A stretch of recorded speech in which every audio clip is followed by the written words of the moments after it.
Bonjour à vous, me voici pour une nouvelle vidéo. Je vous remercie d'être présent. Le sujet d'aujourd'hui que je voudrais aborder, c'est un sujet sensible qui est connu en Afrique évidemment, mais très peu en France. Et je souhaite faire cette vidéo pour sensibiliser un peu mes compatriotes à un point vraiment sensible. Et j'ai envie de nommer cette vidéo d'ailleurs « Comment la France vampirise l'Afrique ». Je sais, c'est choquant, mais nous allons voir comment ça se passe.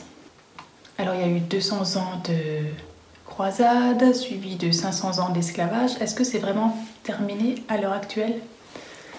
Est-ce que les pillages, l'esclavage, la domination, est-ce que c'est réellement terminé? Alors, la fin de l'empire colonial français, c'est en 1960, quand la France a accordé l'indépendance aux 14 pays d'Afrique subsahariens et aux Comores, etc. Alors, comment ça s'est passé?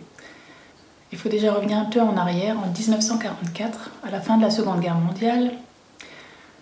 Il fallait rétablir l'économie mondiale, les pays qui avaient été touchés par la Seconde Guerre mondiale. Et du coup, les grands de ce monde se sont réunis à Bretton Woods en 1944 et ils ont pris plusieurs mesures. Donc leur but, c'était de créer une banque mondiale, une organisation monétaire mondiale. Alors ils ont créé ce qu'on appelle la Banque internationale pour la reconstruction et le développement. Aujourd'hui, elle est connue sous le nom de Banque mondiale. Elle est divisée en 4 institutions et je voudrais en citer une. C'est l'IDEA, Association internationale de développement. Je la cite parce qu'elle avait pour but de lutter contre la pauvreté.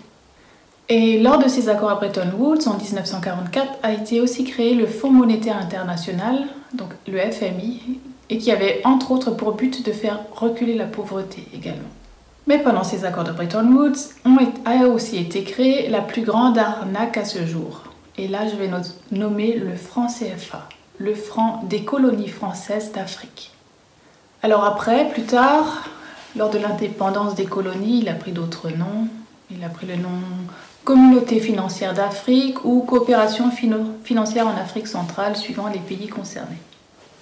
Alors comment ça marche? Le franc CFA, c'est un franc qui a taux fixe par rapport au franc français. On ne peut l'échanger que contre le franc français. Si un pays d'Afrique, l'un de ces 14 pays concernés, veut faire du commerce international, il ne peut pas, il doit passer par le franc français. C'est la France qui définit le taux, la valeur de ce franc CFA.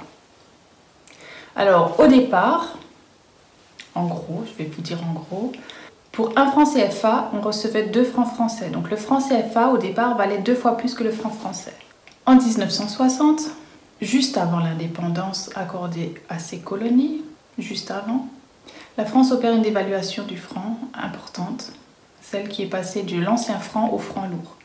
Ça veut dire que pour avoir un nouveau franc français, il fallait 100 anciens francs. Seulement la France n'a pas modifié le taux de change du franc CFA. Donc pour un franc CFA, on ne recevait plus 2 francs français, mais on recevait 2 centimes de francs français. Un autre moment historique, ça a été en 1994, quand la France a décidé de diviser délibérément le taux du franc CFA par 2.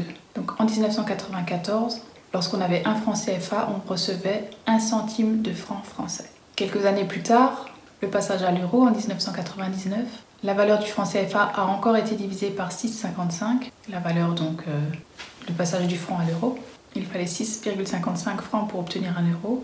Du coup, au 1er janvier 1999, il fallait 655 francs CFA pour obtenir 1 euro. Alors si on reprend depuis le début, en l'espace de 55 ans, la valeur du franc CFA a été divisée par 1300 volontairement par la France. Mais c'est pas tout.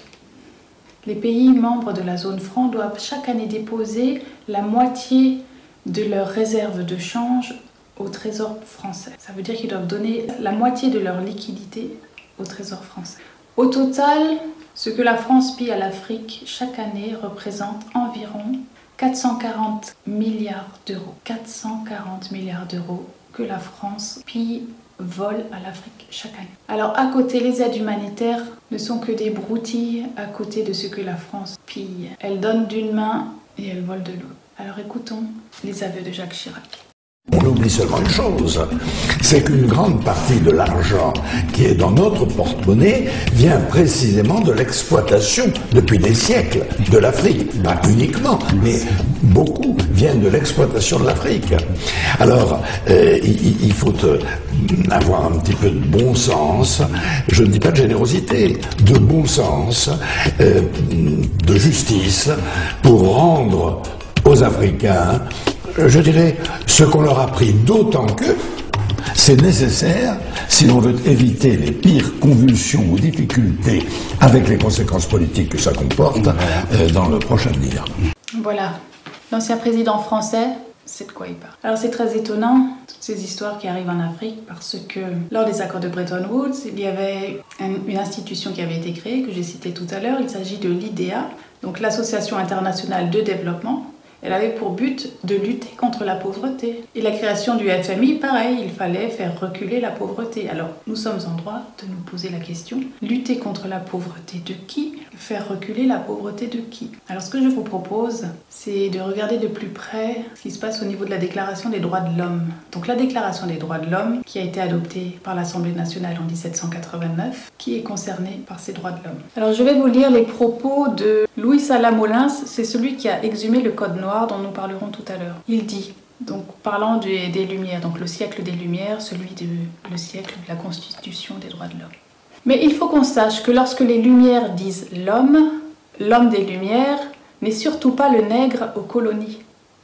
L'homme des Lumières, c'est le blanc accompli. Par conséquent, dans la perspective des Lumières, grâce à l'éducation, grâce à la civilisation, ces êtres-là, étranges, iront s'humaniser petit à petit et atteindront un niveau de complétude de l'humanité. Donc à cette époque, les Noirs n'étaient pas considérés comme des hommes. Je vous passe la vidéo du Code noir pour expliquer ce que c'est le Code noir. Le Code noir est un recueil d'une soixantaine d'articles promulgués en 1685 sous le règne de Louis XIV, rédigé par Colbert, et qui a été publié plusieurs fois au cours du XVIIIe siècle. Il rassemble toutes les dispositions réglant la vie, la mort, l'achat, la vente, l'affranchissement, la religion des esclaves noirs dans les colonies françaises. Il sera effectif en 1685 aux Antilles, en Guyane en 1704, sur l'île Bourbon en 1723. Ce texte a servi de modèle au code rédigé par la Louisiane en 1725, puis au Código Negro élaboré en Espagne en 1784 et promulgué dans les colonies américaines de l'Espagne en 1789. Alors le Code noir regroupe une soixantaine d'articles et je vais vous en lire un particulièrement. Il s'agit de l'article 44. Déclarons les esclaves être meubles et comme tels entrer dans la communauté, n'avoir point de suite par hypothèque, se partager également entre les héritiers, etc., etc. Les esclaves étaient considérés comme des meubles, comme des objets. Écoutons maintenant le discours du roi des Belges aux missionnaires accueillis au Congo belge en 1883 pour voir comment étaient considérés les Noirs à l'époque. Du roi Léopold II à l'arrivée des missionnaires au Congo belge de voir des prêtres et pasteurs blancs dans cette patrie. Révérend père, pasteurs et chers compatriotes, soyez les bienvenus dans notre grande patrie du Congo belge. La tâche qui vous est confiée de remplir est très délicate et demande beaucoup de tact. Prêtres et pasteurs, vous venez certes pour évangéliser. Mais cette évangélisation s'inspire de notre grand principe, avant tout, les intérêts de la métropole. Le but essentiel de votre mission n'est point d'apprendre aux Noirs à connaître Dieu. Ils le connaissent déjà depuis leurs ancêtres. Ils prient et se soumettent à Nzambi Mpunu, que je sache, et aussi à Nzambi Mawezi. Ils savent que tuer, voler, coucher avec la femme d'autrui, calomnier, insulter, est mauvais. Ayons le courage de l'avouer, vous ne venez pas leur apprendre ce qu'ils savent déjà. Votre rôle est essentiellement de faciliter les administrateurs et les industriels, c'est-à-dire que vous interpréterez l'évangile de la façon qui sert le mieux vos intérêts dans cette partie du monde.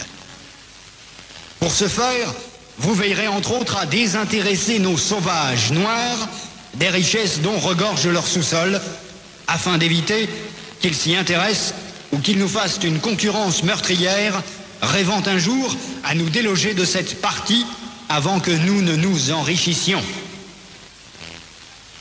Votre connaissance de l'Évangile vous permettra de trouver des textes qui recommandent et qui font aimer la pauvreté. Par exemple, « Heureux les pauvres, car le royaume des cieux leur appartient. » Il est plus difficile pour un riche d'entrer au ciel qu'à un chameau de passer par le trou d'une aiguille, etc.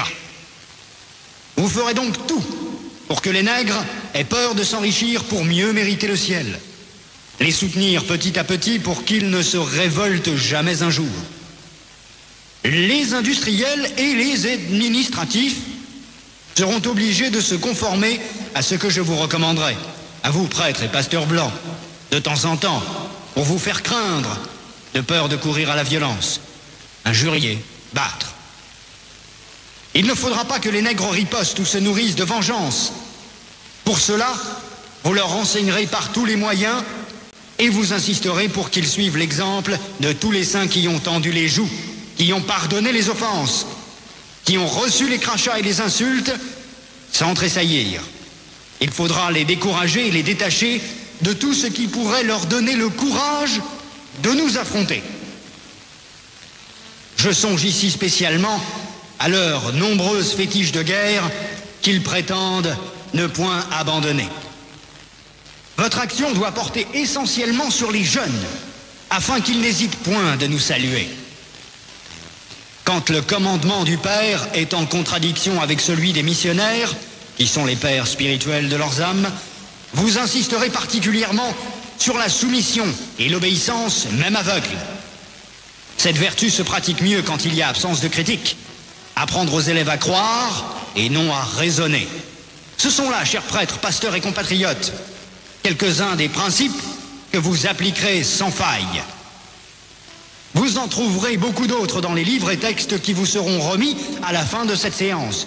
Vous verrez donc ce que je recommanderais à vous, prêtres et pasteurs blancs.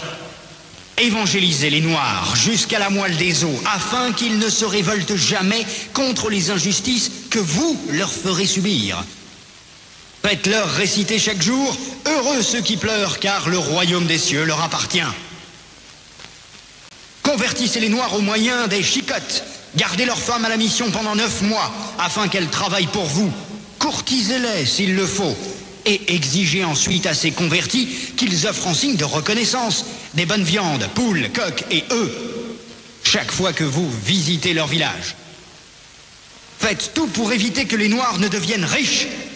Pour ce faire, chantez-leur chaque jour qu'il est impossible à un homme riche d'entrer dans le royaume des cieux. Faites-leur payer une taxe chaque semaine à la messe de dimanche. Détournez cet argent prétendument destiné aux pauvres pour avoir des magasins importants là où vous êtes, paroisses, procures. Transformez vos missions ainsi en de gros centres commerciaux florissants et aidez légèrement les pauvres pour encourager d'autres blancs à investir régulièrement. Demandez aux Noirs de mourir de faim et vous autres vous mangerez 5 fois par jour. En plus, que vos ventres soient toujours pleins de bonnes choses et que vos bouches exhalent partout l'odeur des oignons. Instituez pour eux un système de confection qui fera de vous de bons détecteurs pour dénoncer tout Noir à une prise de conscience pour la revendication de l'indépendance nationale. Enseignez une doctrine que vous ne mettrez pas en pratique. Et peut-être s'ils vous demandent pourquoi vous comportez-vous contrairement à ce que vous prêchez, répondez-leur, vous les Noirs, suivez ce que nous disons et non ce que nous faisons. Et s'ils répliquent en disant qu'une foi sans œuvre est une foi morte, fâchez-vous en appliquant le fouet et répondez-leur, heureux ceux qui croient sans protester.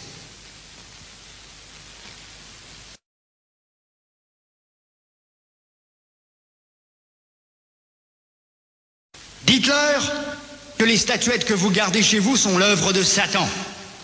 Confisquez-les et allez remplir vos musées, ainsi que ceux de Ternérine au Vatican. Faites oublier aux Noirs leurs ancêtres, afin qu'ils adorent les vôtres. Ils ne les écouteront jamais, par exemple, les saintes, la Vierge Marie, Sainte Thérèse, Saint Martin. Faites-leur prier en les mettant à genoux comme punition.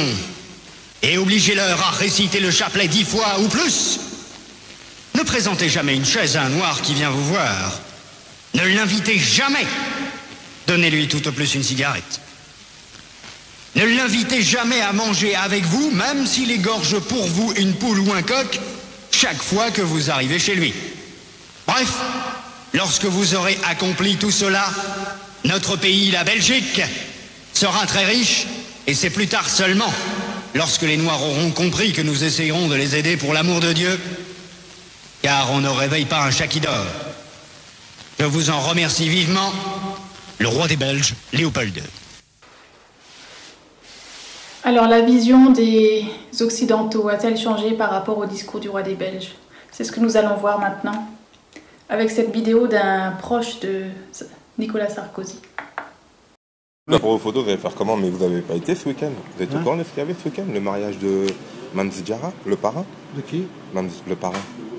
C'est qui ça? Le parrain, c'est une grande célébrité qui s'est mariée dans le 19e arrondissement ce week-end. Vous n'avez pas été? Qu'est-ce qu'il fait dans la vie, ce type-là? Lui, c'est l'un des meilleurs joueurs de basket au monde. Ah non, c'est pas mon... Ah, ça, c'est pas le sport. Ah, je pensais que vous étiez... C'est pour ça les photos. Ah non, moi, je sais pas le style un peu politique. Ah, politique, Sarkozy, Jospin... Bah, j'étais avec Sarkozy tout à l'heure. Ah, vous étiez avec Sarkozy tout à l'heure? Oui, tout à l'heure. Ah, ouais. Ah, vous êtes de la haute alors? Je suis encore tout mouillé, il pleuvait. Ouais, je vois ça. Non, je m'insulte. Ah ouais? Il faut rien dire. Mais est-ce qu'il y a un plan? Il y a une planque pour moi là-bas. Comme si... Ah non, pas pour... Ah, les noirs, non. Ils vont pas là. C'est normal, ça se comprend. Ben pourquoi quand même? Non, mais si moi je vais à la cour du roi de... Parce qu'en Côte d'Ivoire, il y a des coups, il y a des rois encore, il y a des rois en Côte d'Ivoire. Oui, mais bon, moi maintenant vous êtes... Ouais, mais vous êtes infiltré avec Sarkozy. Vous pouvez me faire rentrer dedans, moi. Pourquoi? Parce que je suis noir. Bien sûr. Ouais, mais bon, je suis un être humain comme tout le monde. Ah non, noir. Et un noir?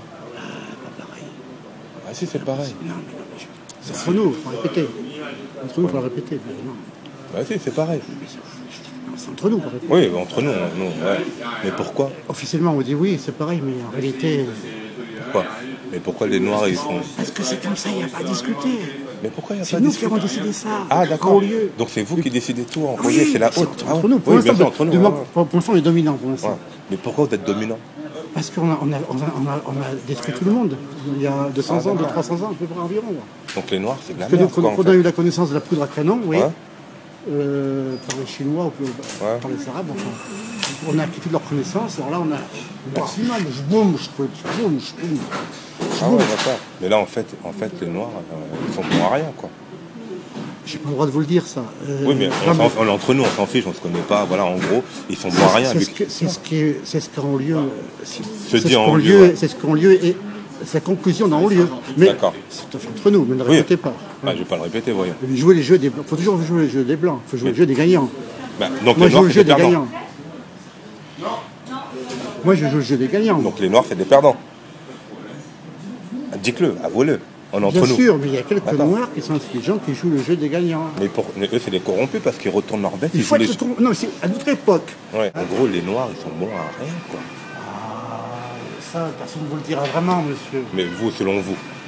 Moi, c'est votre opinion qui me... C'est évident, monsieur. Mais pourquoi? C'est la nature qui veut ça. Il en manque des chromosomes. Ah, il manque des chromosomes au noir. Sinon, écoutez, monsieur, ils ont toutes les richesses du monde. Ouais. Il n'y a jamais d'hiver là-bas. Ils ont un territoire gigantesque. Ouais. Comment c'est ça qu'ils ne dominent pas le monde, ce type-là? Ou du moins, comment c'est que... Comment c'est qu'ils n'ont pas des frontières comme la Chine? Comment c'est qu'ils n'ont pas un Mao Tse-tung qui dit c'est la Chine, tu entres pas. Hein. C'est pas normal, vous comprenez, il y a un problème là. Mais comment ça se fait? Ah, ça, je sais pas. C'est qu'il y a 500 ans, on a bien travaillé. Ah ouais, Vous avez exterminé, on a éliminé tous les meilleurs. Tous les meilleurs noirs ont été exterminés. Donc là, tous les noirs qui restent, c'est la grosse merde. Non, maintenant, on a pu remettre des armes, on met un peu quelques petits microbes par-ci par-là, des microbes par-ci par-là. C'est quoi les microbes? C'est cool, la guerre bactériologique, c'est parce que ça existe quand même. Ah, d'accord. Bactériologique, la guerre. Quelques petits microbes par-ci par-là. Et un truc que vous ne savez pas, c'est qu'en ce moment, je veux dire un secret, c'est pas un secret. Vous savez que la Somalie a été déclarée sécheresse gigantesque. Mais il y a un truc que je comprends pas. On vous met un homme noir en face de vous et un autre blanc. Pourquoi le blanc est très supérieur au noir? Parce que c'est comme ça, c'est malheureux, c'est triste. Je sais que c'est pas juste, Pourquoi c'est pas juste? Mais c'est comme ça. La nature, elle est cruelle, la nature. La nature, elle est cruelle. Alors il paraît qu'en haut lieu, ils pensent que les Noirs, qu'il manque des chromosomes aux Noirs.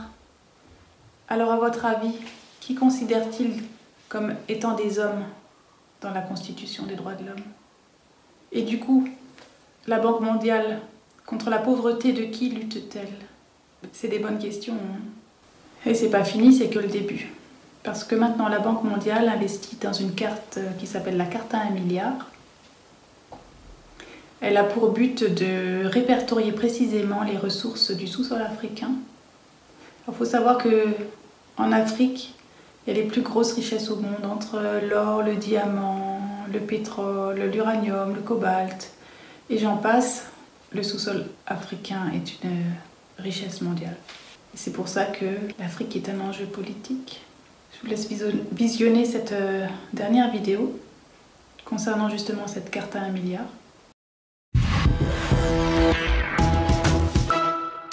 Bienvenue dans le journal de l'intelligence économique, l'émission consacrée aux coulisses de la mondialisation. On connaissait la carte au trésor de Robert Stevenson. Eh bien voici celle de la Banque mondiale. Elle est baptisée la carte à 1 milliard. 1 milliard de dollars, c'est en fait la somme qui sera investie dans les prochaines années pour recenser toutes les richesses minières de l'Afrique et offrir ainsi au marché les trésors de la terre africaine. Pour la Banque mondiale, la carte à 1 milliard, c'est une magnifique opportunité pour les Africains. Un reportage de nos correspondants à Washington. La carte des ressources minérales de l'Afrique date en grande partie de l'époque coloniale, incomplète et imprécise au regard des techniques actuelles. Le nouveau projet, lancé par la Banque mondiale en partenariat avec l'Union africaine, pourrait d'ici 10 ans donner une idée globale précise des richesses du sous-sol du continent. L'homme à la tête de ce projet s'appelle Paolo Dessa. Selon lui, cette carte permettra aux pays africains de faire valoir leurs intérêts. Malheureusement, la plupart des gouvernements ne savent pas ce qu'il y a dans leur sous-sol. Nous pensons que s'il y avait une bonne connaissance du véritable potentiel en ressources minérales des pays africains, les gouvernements seraient en position de négocier de meilleurs contrats avec les compagnies d'extraction. Dès cette carte, il faudra doter un fonds de centaines de millions de dollars pour sonder, coordonner, vérifier. La Banque mondiale avait elle-même lancé le surnom de carte à 1 milliard de dollars. C'était une expression pour attirer l'attention. Il était facile de s'y référer. Mais le chiffre ne correspond à rien de concret.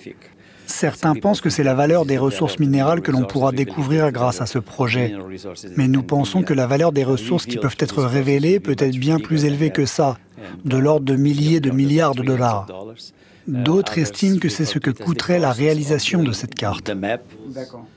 L'idée de base est que la géologie ne s'arrête pas aux frontières. Il faut donc une organisation au-dessus des États et des partenaires financiers pour porter ce projet. La prochaine étape attendue est l'aval formel de l'Union africaine. Une organisation au-dessus des États. Mais pourquoi ? Les Africains ne peuvent-ils pas gérer eux-mêmes leurs ressources naturelles ? L'Afrique est-elle prête à accueillir ce don de la terre ? Pour le spécialiste de l'OCDE que nous avons rencontré, la réponse n'est pas évidente. Dans les sous-sols de l'Afrique gisent d'immenses richesses. Les Africains ne le savent pas, ni personne d'ailleurs. Une initiative de la Banque mondiale vise à recenser toutes les ressources naturelles du continent. Le projet est baptisé la carte à 1 milliard. 1 milliard de dollars, c'est la somme qui sera investie d'ici à 5 ans pour mener à bien ce projet. Car l'Afrique est en retard. 5 $ investis par kilomètre carré pour l'exploitation contre 65 au Canada, en Australie et en Amérique latine. Reste à savoir si c'est une chance ou une malédiction. Pour ce spécialiste de l'OCDE, c'est une chance. Il faut prendre ces richesses pour ce qu'elles sont, c'est-à-dire de vraies richesses. Il ne faut pas en avoir peur. L'abondance de richesses ne nuit pas en tant que telle. La vraie malédiction, c'est celle des mauvaises politiques publiques. Pour l'OCDE, l'information est une arme qui impose la transparence. Savoir, c'est éviter les petits arrangements entre les entreprises et les gouvernants. Mais savoir, c'est aussi courir un risque.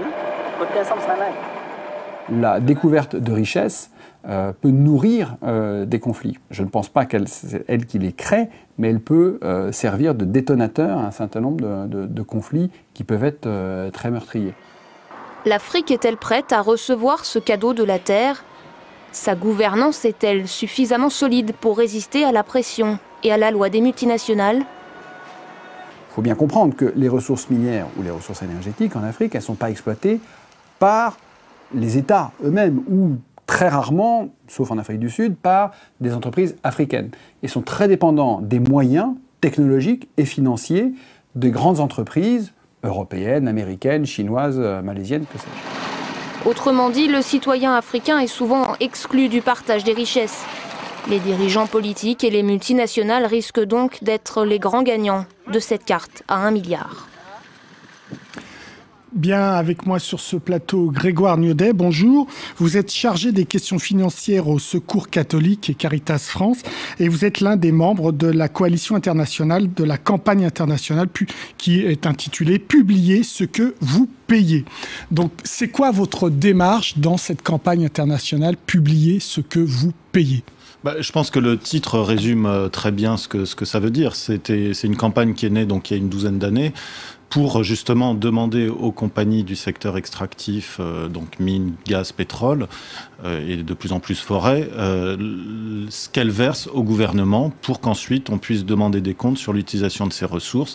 Est-ce que ça a servi le développement réellement ou des dépenses d'apparat ou autre. Donc c'est de la transparence. C'est un processus de transparence. Donc c'est vraiment la première étape indispensable avant d'aller plus loin pour savoir si on gère bien ces ressources. Alors vous l'avez dit, ça a commencé en 2002, je crois, cette campagne. Oui. Aujourd'hui arrive cette initiative de la Banque mondiale avec ce titre un petit peu stevensonien, hein, la carte à 1 milliard. Qu'est-ce que vous en pensez ? Est-ce que l'Afrique est prête ? Je ne sais pas si on peut dire que l'Afrique est prête. Il y a plusieurs processus, notamment ces processus de transparence, qui peuvent permettre que ça arrive dans de bonnes conditions. Maintenant, je ne suis pas sûr que les gouvernements soient, d'une part, en capacité de bien négocier avec les compagnies pour derrière utiliser correctement ces ressources, pour faire respecter à la fois les droits, les problèmes d'environnement, les questions d'environnement, les conséquences que ça peut avoir auprès des populations environnantes des sites d'exploitation. Et puis ensuite, dans la gestion des ressources derrière, pour savoir si avec cet argent, ils vont plutôt acheter des hôtels particuliers ou de l'armement, ou financer des routes, la construction de centres de santé, former du personnel de santé, etc. Mais donc pour vous, c'est quand même bien de savoir ce qu'on a dans nos sous-sols. Ça peut être bien, mais si... Alors, c'est là où il faut peut-être faire la différence entre l'outil lui-même qui peut être utile et l'utilisation qui en est faite. Et est-ce qu'il y a les compétences ou la volonté politique, surtout dans des pays comme les pays d'Afrique, de gérer correctement ça et de gérer au bénéfice des populations. S'il n'y a pas vraiment ces conditions réunies, ça risque d'être un outil... Mais sincèrement, vous pensez qu'elles sont réunies, ces conditions, ou pas ? On est en train, nous, on se mobilise pour qu'elles soient réunies. Mais maintenant, c'est pas évident, forcément, qu'elles le soient. Alors, 12 ans de campagne, quand même, hein, 2002 à peu près. Qu'est-ce qu'on en tire, là, comme premier bilan ? Parce qu'il y a certes la problématique des États et des gouvernants africains qui doivent jouer le jeu, mais il y a aussi les multinationales qui doivent jouer ce jeu-là de la transparence. Alors ce qui est assez intéressant, c'est que lorsque cette campagne a été lancée, il y a eu un succès mitigé, mais un grand succès quand même immédiat. Ça a été le lancement de l'initiative pour les transparences des industries extractives. Donc c'était à l'initiative des pays du G8, notamment de Tony Blair à l'époque. Et donc c'était l'idée de mettre ensemble autour d'une même table les compagnies, les gouvernements des pays de production et les organisations de société civile, les ONG, les syndicats, etc. Et donc d'avoir, pour discuter à la fois des standards de publication, comment on allait publier ce qui était versé par les compagnies d'un côté, et les gouvernements avaient aussi à publier ce qu'ils recevaient. Ce qu'ils recevaient de la part des compagnies, et on comparait. Et on a eu parfois des surprises assez rigolotes où il y avait des écarts de 30%. C'est arrivé au Congo-Brazzaville, par exemple. Sur cette initiative était très intéressante parce que c'était très novateur et très nouveau de mettre ces acteurs ensemble autour d'une table et de façon assez publique. C'est la même chose, donc ça se faisait à la fois au niveau des pays de production, mais aussi au niveau international pour avoir des règles un peu uniformes. Mais cette initiative n'était que volontaire. C'est-à-dire que on n'y allait que ceux qui voulaient y aller. Donc pour les organisations de société civile, c'était pas suffisant. Pas trop de soucis. Les compagnies y sont allées quand même en disant un truc volontaire, on pourra quand même y aller tranquillement sans trop se mouiller. Et au niveau des gouvernements, là, ça a été plus compliqué. Et donc, bon, ça a quand même porté ses fruits. Ça n'a pas été facile forcément pour notamment les militants de société civile dans les pays de production. Certains ont été en prison, certains ont connu l'exil, des menaces, etc. Et alors, ça a avancé chez nous aussi. L'UE a diffusé des directives en 2013, donc là, qui vont être appliquées, c'est obligatoire d'ici les 2 ans qui viennent. Voilà, et c'est là où on a reçu, là où il y a eu plus de réticence de la part des compagnies, c'est que il y a eu, quand ça devient obligatoire, là, ça coince un peu plus. Et donc les compagnies ont notamment voulu que ce ne soit pas au niveau local, la publication, mais au niveau national et global. Donc chaque pays au niveau de chaque pays, oui. Mais nous, ça a été un de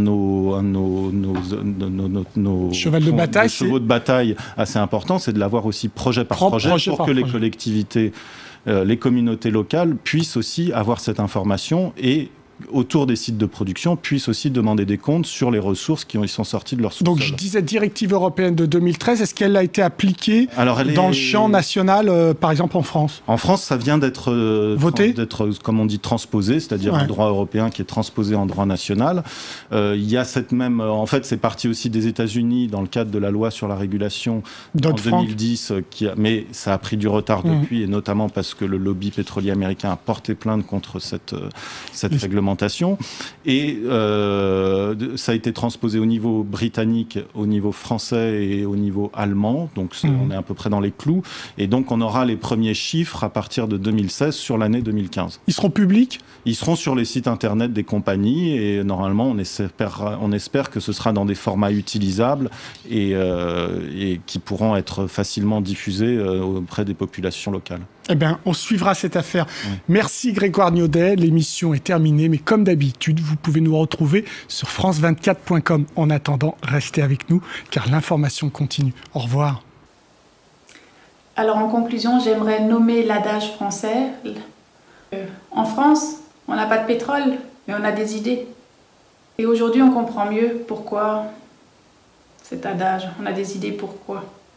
On sait comment subtiliser les richesses des autres, peut-être.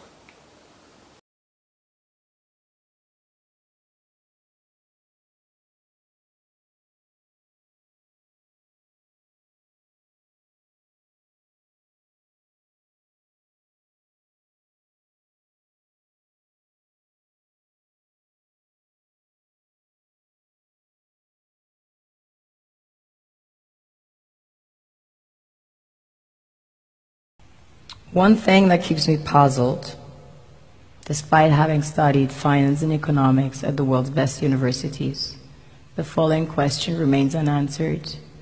Why is it that 5,000 units of our currency is worth 1 unit of your currency, where we are the ones with the actual gold reserves?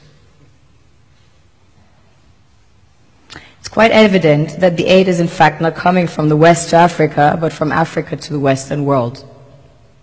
The Western world depends on Africa in every possible way, since alternative resources are scarce out here. So how does the West ensure that the free aid keeps coming? By systematically destabilizing the wealthiest African nations and their systems, and all that backed by huge PR campaigns, leaving the entire world under the impression that Africa is poor and dying and merely surviving on the mercy of the West. Well done, Oxfam, UNICEF, Red Cross, Life Aid, and all the other organizations that continuously run multi-million-dollar advertisement campaigns depicting charity porn to sustain that image of Africa globally. Ad campaigns paid for by innocent people under the impression to help with their donations. While one hand gives under the flashing lights of cameras, the other takes in the shadows. We all know the dollar is worthless, while the euro is merely charged with German intellect and technology, and maybe some Italian pasta. How can one expect donations from nations that have so little? It's super sweet of you to come with your colored paper in exchange for our gold and diamonds. But instead, you should come empty-handed, filled with integrity and honor. We want to share with you our wealth and invite you to share with us. The perception is that a healthy and thriving Africa would not disperse its resources as freely and cheaply, which is logical. Of course, it would instead sell its resources at world market prices, which in turn would destabilize and weaken Western economies, established on the post-colonial free meal system. Last year, the IMF reports that 6 out of 10 of the world's fastest growing economies are in Africa, measured by their GDP growth. The French Treasury, for example, is receiving about $500 billion year in, year out, in foreign exchange reserves from African countries based on colonial debt they forced them to pay. Former French President Jacques Chirac stated in an interview recently that we have to be honest and acknowledge that a big part of the money in our banks comes precisely from the exploitation of the African continent. In 2008, he stated that without Africa, France will slide down in the rank of a third world power. This is what happens in the human world, the world we have created. Have you ever wondered how things work in nature? One would assume that in evolution the fittest survives. However, in nature, any species that is overhunting, overexploiting the resources they depend on as nourishment, natural selection would sooner or later take the predator out, because it offsets the balance.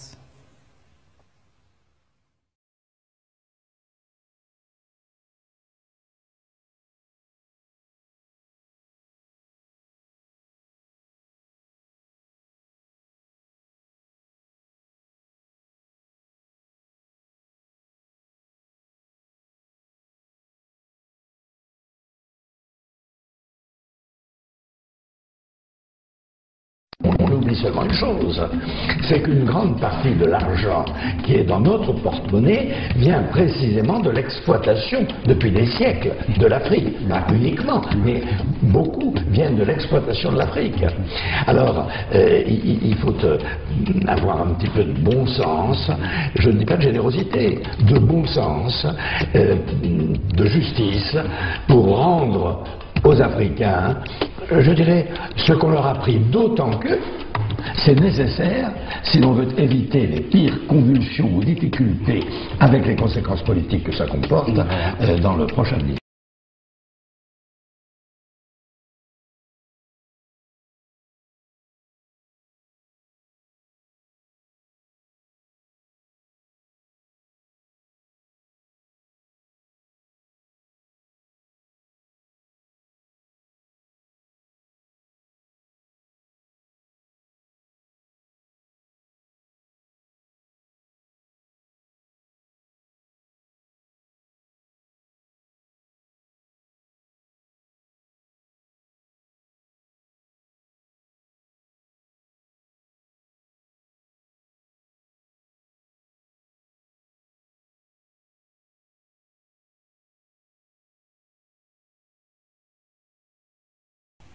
One thing that keeps me puzzled, despite having studied finance and economics at the world's best universities, the following question remains unanswered. Why is it that 5,000 units of our currency is worth 1 unit of your currency, where we are the ones with the actual gold reserves? It's quite evident that the aid is in fact not coming from the West to Africa, but from Africa to the Western world. The Western world depends on Africa in every possible way, since alternative resources are scarce out here. So how does the West ensure that the free aid keeps coming? By systematically destabilizing the wealthiest African nations and their systems, and all that backed by huge PR campaigns, leaving the entire world under the impression that Africa is poor and dying and merely surviving on the mercy of the West. Well done, Oxfam, UNICEF, Red Cross, Life Aid, and all the other organizations that continuously run multi-million-dollar advertisement campaigns depicting charity porn to sustain that image of Africa globally. Ad campaigns paid for by innocent people under the impression to help with their donations. While one hand gives under the flashing lights of cameras, the other takes in the shadows. We all know the dollar is worthless, while the euro is merely charged with German intellect and technology, and maybe some Italian pasta. How can one expect donations from nations that have so little? It's super sweet of you to come with your colored paper in exchange for our gold and diamonds. But instead, you should come empty-handed, filled with integrity and honor. We want to share with you our wealth and invite you to share with us. The perception is that a healthy and striving Africa would not disperse its resources as freely and cheaply, which is logical.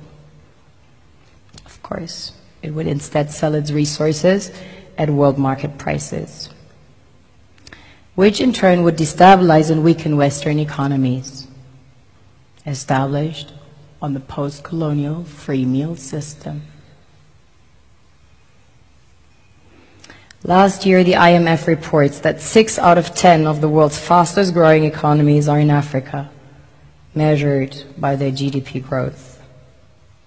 The French Treasury, for example, is receiving about $500 billion year in, year out, in foreign exchange reserves from African countries based on colonial debt they forced them to pay.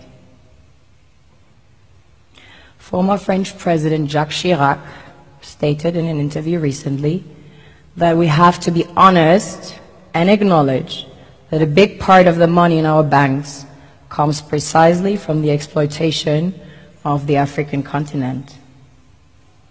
In 2008, he stated that without Africa, France will slide down in the rank of a third world power.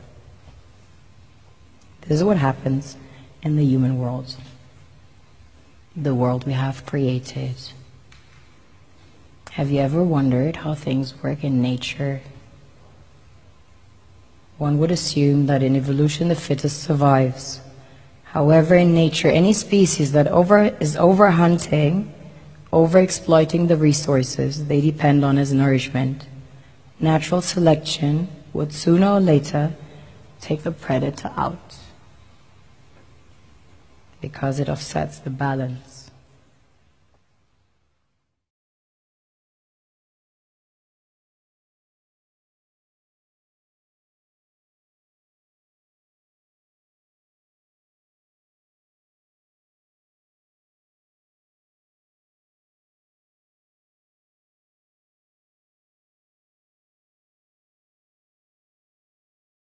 On oublie seulement une chose, c'est qu'une grande partie de l'argent qui est dans notre porte-monnaie vient précisément de l'exploitation, depuis des siècles, de l'Afrique. Pas uniquement, mais beaucoup viennent de l'exploitation de l'Afrique. Alors, il faut avoir un petit peu de bon sens, je ne dis pas de générosité, de bon sens, de justice, pour rendre aux Africains, je dirais, ce qu'on leur a pris, d'autant que c'est nécessaire si l'on veut éviter les pires convulsions ou difficultés avec les conséquences politiques que ça comporte dans le prochain livre.